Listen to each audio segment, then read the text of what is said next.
있습니까? 차장한테 하시면 안 되고. 예, 그러면 어떡할까요? 노회찬 의원 먼저 질의하시고, 순서가 또 그렇습니다. 그러면 질의하시고, 그러면 어떻게 조금 괜찮으시겠습니까? 저 실장께서 조금 한 10분 정도 좀 지체될 텐데. 예. 좀 양해 좀 해주시기 바라고요. 그럼 노회찬 의원 질의하시기 바랍니다. 예. 창원 성산의 노회찬입니다. 바로 1년 전에 이 자리에서 10월 24일 청와대 국정감사가 있었습니다. 그날 제가 박근혜 전 대통령을 향해서 죄의식 없는 확신범이라고 이렇게 규정을 했습니다. 그래서 회의가 중단되고 윤리위원회에 회부하느니 발언 취소하라는 이런 소동이 있었습니다. 격세지감을 느낍니다.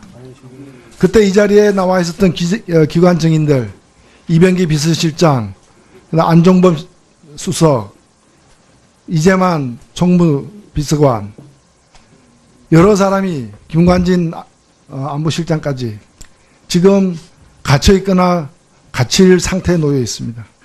정권이 교체된 것이 아니라 정권이 무너진 그 폐허 위에서 우리가 지금 서 있습니다. 그러나 엄중한 인식을 갖고 몇 가지 묻겠습니다.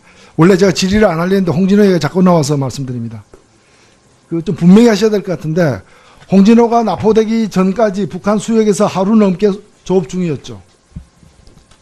저희들이 확인하기로는 20시간 정도를 예, 그러니까, 머문 걸로 확인됐습니다. 그러니까 북한 경비정도 발견 못하고 우리도 발견 못하고 그런 상태였습니다. 네. 그리고 이 지역 자체가 뭐 장비를 끄고 위치 장비를 끄고 들어갈 정도로 자주 월경하는 지역이죠. 네, 그리고 제가 알기로 북한 의선도 일본 경제 수역으로다가 자주 넘어가서 납포되기도 하는 수역이고, 마찬가지로 북한 의선도 우리한테 넘어와서 잡히기도 하는 지역이죠. 네, 그런 걸로. 예. 그런 지역에서 발생했는데 또 끝까지 거짓말로다가 훨씬 더 남방 100여 킬로 더 이상 되는 남방에 있는 걸로 허위 보고하는 바람에 이제 못 파하겠다라는 뜻인데, 저는 딱 한 가지만 지적을 드리고 싶어요. 이런 일은 앞으로 더 발생할 거죠. 못 막습니다. 그렇죠? 제가 볼 때는 가서 뭐 5m 간격으로 줄 서 있지 않는 한 못 막습니다. 못 막는데, 이런 일이 계속 벌어질 때 우리가 조난당했는지 아니면은 납포됐는지를 빨리 분별해내는 것이 굉장히 중요하다고 봅니다. 그렇기 위해서는 예산 가지고 못할 게 있어요. 뭐냐? 남북 한라인입니다. 남북 한라인이 있으면은 그 실종된 배가 혹시 넘어갔나, 그쪽 보화에 있느냐 확인 금방 되는 거 아닙니까? 그럼 그 다음부터는 그 헬리콥터 띄우고 러시아, 일본까지 공조해가지고 그 넓은 해역을 갖다가 무리하게 수색할 이유도 없는 것이고요. 그런데 그게 안 된 겁니다. 언제부터 안 됐습니까? 개성공단 문 닫으면서부터 안 된 거죠. 네. 2016년 맞습니다. 2월 말 3월 초부터 안 된 거 아닙니까? 그래서 어떤 일이 발생했습니까? 지난번에 우리 선을 넘어온 북한 어선들 때문에 어떻게 했습니까? 메가폰으로다가 DM 판문점에서 메가폰으로다가 저쪽에다가 알렸죠. 네. 이게 저는 다른 나라 언론에서 알까봐 두렵습니다. 알면 이건 분명히 토픽 나타났습니다. 탑이에요, 이거는. 세상에 지금 어느 시대입니까? IT 강국에 어떻게 나라와 나라 사이에, 정부와 정부 사이에 비상한 사고를 해결하기 위해서 교신을 하는데 메가폰으로 육성으로 하는 뭐 자연 친화적 교신 방법입니까?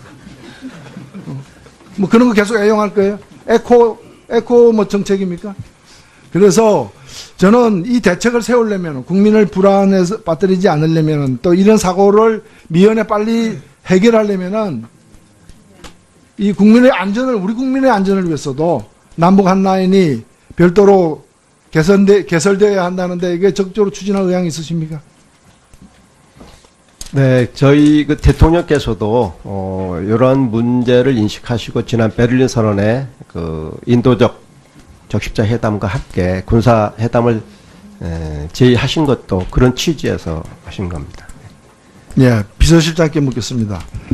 홍종화 후보자와 관련해 가지고는 뭐 청문회가 앞으로 있고 또 거기서 어떤 사실이 어떻게 나올지도 저도 알 수 없는 상황입니다만은, 현재까지 언론 등을 통해서 드러난 걸 보면은 탈세 의혹이라기보다는 절세를 추진했던 데 대한 평가의 차이가 핵심인 것 같습니다. 그렇게 보십니까? 네. 근데 제가 이제 납득할 수 없는 것은 홍종화 후보가 아니고 청와대입니다. 홍종학 후보는 이 문제와 관련해서 여러 얘기를 하기도 했지만 국민의 눈높이에 비추어 과도한 부분이 있다는 지적을 겸허히 받아들인다. 나머지는 청문회에서 밝히겠다. 이렇게 얘기했습니다. 저는 이게 정답이라고 봅니다. 그런데 보도된 바에 따르면 청와대 관계자는 국세청 홈페이지에 합법적 절차라고 나와 있다. 라고 하면서 마치 국세청이 권장하는 방식인데 그게 뭐 어때서 그러냐는 그런 식으로 이해되도록 이 얘기를 했습니다. 만일에 우리 과거의 청문회 같은 거 보면은 합법적인 이유로 인해서 군을 면제받은 사람, 면제 처분받은 사람, 그런 분들이 불법은 없었다. 합법적으로 면제 처분받았다. 그러나 변경 의무를 이행하느라 고생하는 그런 분들을 생각할 때 늘 마음에 빚진 마음이 있었다. 이게 정답 아닙니까? 같은 생각입니다. 마치 이런 경우에 합법적으로 했다. 병무청 홈페이지 가봐라. 다 나와 있다. 마치 병무청이 그러한 합법적 면제를 권장하고 있는 양. 이렇게 얘기하는 게 말이 됩니까? 저는 홍종학 전 의원이 2014년도 당시에 이 상속 및 증여와 관련된 그 세금 법안에 개정안을 낸 거 알고 계시죠? 이게 격세 증여에 대해서 당시 30%로 돼 있던 걸 갖다가 50% 할증 과세하자는 것이었습니다. 이런 법안을 왜 냈습니까? 격세 증여든 증여든 다 자유인데 자기 재산 세금 다 내고 물려주는 게 뭐가 잘못됐습니까? 그러나 그런 면만 있는 것이 아니라 그 증여가 갖는 또 다른 측면, 빚이 있으면 또 그늘이 있는 거죠. 그게 부의 대물림이 이렇게 용인되고 불로소득이 용인되는 측면이 의도했든 아니든 있기 때문에 여기다가 고유의 세금을 매기는 걸로 사회적 합의가 되어 있고 기존의 세금 체계에 대해서도 부족하다 싶으니까 특히나 증여 같은 경우에는 세금을 갖다 많이 내도록 사회적 합의가 되어 있는데 격세 증여를 통해서 절세를 하는 일이 고이든 아니든 왕왕 있으니까 거기에 대해서 할증세를 갖다가 50%더 인상하기로 해가지고 안을 낸 거 아닙니까? 근데 그리고 지금 문재인 대통령 공약에도 세액을 갖다가 줄이는 식으로 해가지고 들어가 있고 국정 5개년 계획에도 100대 계획에도 들어가 있어요. 근데 마치 그걸 절세한 것이 물론 합법이긴 하지만은 합법이니까 다 괜찮다는 식으로 우기는 게 말이 됩니까? 예, 의원님, 전적으로 의원님 지적에 공감합니다. 제가 아까 다른 의원님 질의에도 그 관련한 내용이 있어서, 찾아보니까, 저희가, 저희 이제 소통수석실에서, 입장을 그렇게 낸 적은 없는데, 아마 기자들과의 대화 과정에서 스펙브리핑이라고 해서 그런 적절치 못한 표현이 있었던 것을 확인했습니다. 경솔했다고 생각합니다. 네. 알겠고, 이게 제가 볼 때 처음이 아닙니다. 다른 사안이긴 하지만은 김우수 헌재 재판소장이 국회에서 부결됐습니다. 저는 찬성한 사람으로서 부결이 잘못됐다고 생각했지만 이미 그거는 합헌적으로 국회에서 절차를 통해서 부결됐습니다. 그러면 대통령이 해야 될 일이 뭡니까? 시간이 걸리든 아니든 소장을 새로 임명해야 되는 거 아닙니까? 근데 그때 청와대 관계자가 뭐라고 답변했습니까? 김희수 대행체제를 당분간 유지하기로 했다. 그 얘기는 새로운 소장이 뽑힐 때까지 유지되는 거라는 뜻이었다면은 안 해도 될 일이었습니다. 그 발언은 거기서 할 발언이 아니라 이미 권한 대응을 갖다가 한 번도 사임한 적이 없는 상태였기 때문에 헌재에서 얘기를 확인해 주면 되는 일이었던 거죠. 근데 그런 뜻이 아니라 부결됐기 때문에 그에 대한 불편한 생각 때문에 당분간 이 체제를 새로운 후보자를 임명하지 않고 끌고 갈 생각이었다면 그것은 잘못된 생각입니다. 그래서 그런 걸 보면서 제가 높아심에서 드리는 말씀입니다. 무감어수 감어인이란 말이 있습니다. 물에 얼굴을 비추지 말고 사람들 마음에 자신을 비춰보라는 거지. 나르시즘에 빠지지 말라는 거예요. 지금 지지율 좁습니다. 굉장히 높습니다. 우리 잘하고 있다. 지지율도 높다. 국민도 알아준다. 여기에 도취되면 안 된다는 거예요. 사람들 마음에 자신을 비춰봐야 됩니다. 이번 홍종학 후보 사건과 관련해서도 저는 오히려 후보의 문제 이전에 청와대의 대응이 문제를 갖다가 계속 키워나가고 있는 지점이 있다는 걸 지적드리고자 합니다. 네, 의원님 유념하고 전체적으로 더 신중하게 하도록 하겠습니다. 네, 노회찬 의원 수고하셨습니다. 다음 김동철 의원님 질의하시기 바랍니다. 근데 위원장님, 네. 국가안보실장이 지금 청와대 돌아간 겁니까? 안 돌아왔어요. 지금 전화 받아서 잠깐 나간 것 같은데. 의원님, 우리 앞에 우리 비서관 누구 계시면 빨리 좀 입장해 주시라고 부탁드립니다. 지금 있습니까? 차장한테 하시면 안 되고. 예, 그러면 어떡할까요? 노회찬 의원 먼저 질의하시, 순서가 또 그렇습니다. 그러면 질의하시고, 그러면 어떻게 조금 괜찮으시겠습니까? 저 실장께서 조금 한 10분 정도 좀 지체될 텐데. 예. 좀 양해 좀 해주시기 바라고요. 그럼 노회찬 의원 질의하시기 바랍니다. 예. 창원 성산의 노회찬입니다. 바로 1년 전에 이 자리에서 10월 24일 청와대 국정감사가 있었습니다. 그날 제가 박근혜 전 대통령을 향해서 죄의식 없는 확신범이라고 이렇게 규정을 했습니다. 그래서 회의가 중단되고 윤리위원회에 회부하느니 발언 취소하라는 이런 소동이 있었습니다. 격세지감을 느낍니다. 그때 이 자리에 나와 있었던 기관 증인들, 이병기 비서실장, 안종범 수석, 이재만 총무비서관, 여러 사람이 김관진 안보실장까지 지금 갇혀있거나 갇힐 상태에 놓여 있습니다. 정권이 교체된 것이 아니라 정권이 무너진 그 폐허 위에서 우리가 지금 서 있습니다. 그러나 엄중한 인식을 갖고 몇 가지 묻겠습니다. 원래 제가 질의를 안 하려는데 홍진호 의원이 자꾸 나와서 말씀드립니다.